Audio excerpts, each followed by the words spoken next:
Bonjour à tous, j'espère que vous allez bien.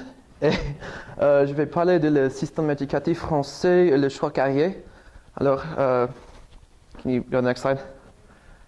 All right. Okay, the system in general, there's l'école maternelle, which is like preschool, then l'école élémentaire, which is elementary school, collège, which is middle school, and lycée, which is high school. After college, collège, one must choose to go to lycée général ou professionnel.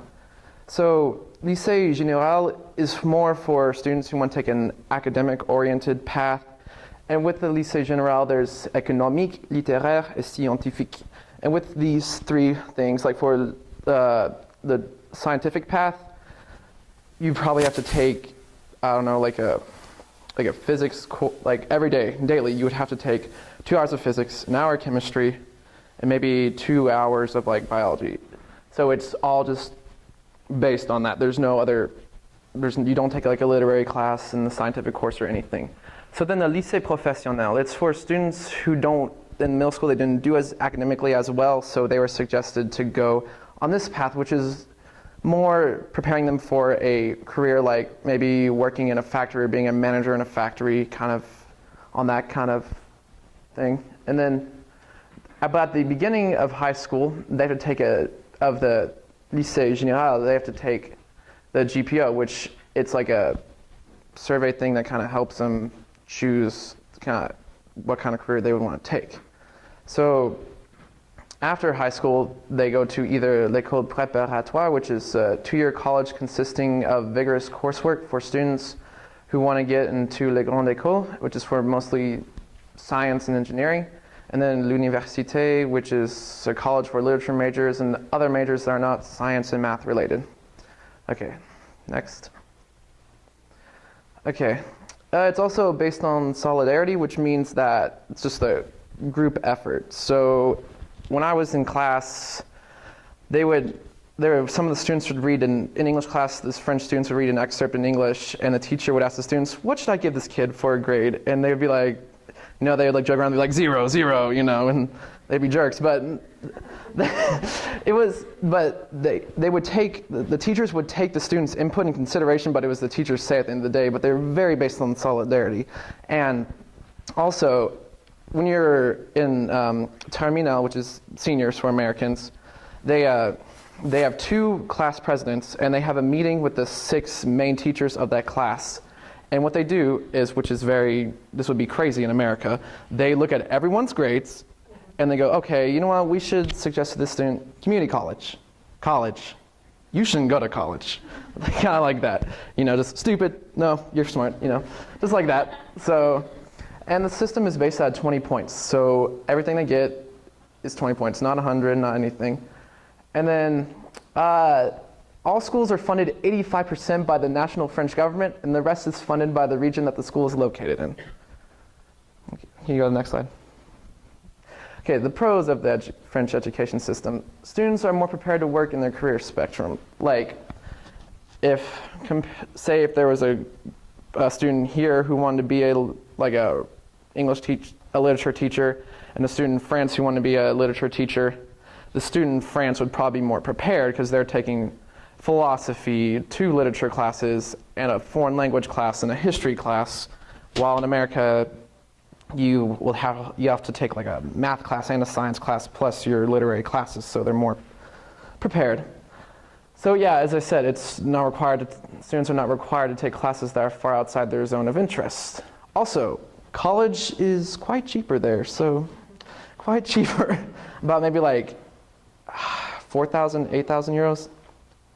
Ça c'est raison, madame? Okay. And the public school system in France is rated like #1. It is one of the best public school systems.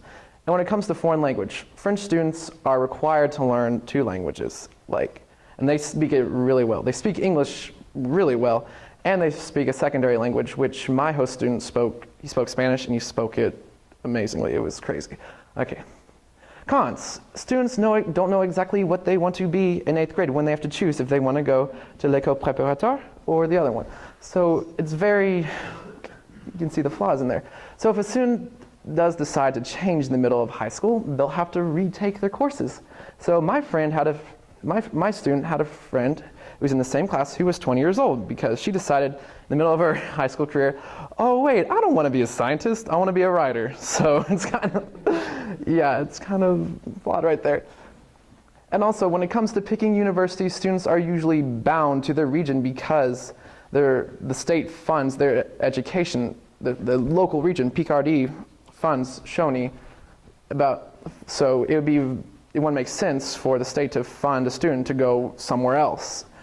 And scholarships are only given to the extremely poor, not the middle class. So my host student, Matthias, he made really good grades. He got a high score on his back, which is the ACT. He played piano, he did horse riding. He's a very well-rounded, smart guy. So in America, he'd go anywhere because he could go to Harvard or anything. He'd get a full ride scholarship if he wanted to. But since he was middle class, he couldn't get any of that scholarship money. And he wanted to go to New York, but he can't because the scholarship that he would have gotten is not eligible for him because he's middle class. Okay, so preparing for choosing a career. Just like in America, France has college counseling offices and gives out pamphlets on career choices. But at the end of the day, no matter what, it's up to the student when it comes to choosing a career. Students must also require information about universities on their own for the most part if they would like to go to a university outside the region. Most students who do graduate from their hometown don't move far in France, but in America it's quite different because a lot of Oklahomans go to other universities outside of Oklahoma. All right, personal reflection. During my visit to Shawnee, I observed that there was a lack of ambition, kind of a lack of dreams. Like here in America, for example, Caroline, you want to be an ambassador to somewhere, right? Well, in Shawnee, there's not going to be anyone like that because they just don't have that ambition and that drive. And so I feel like I know I'm sounding like an ignorant, stupid American right now, but the American dream,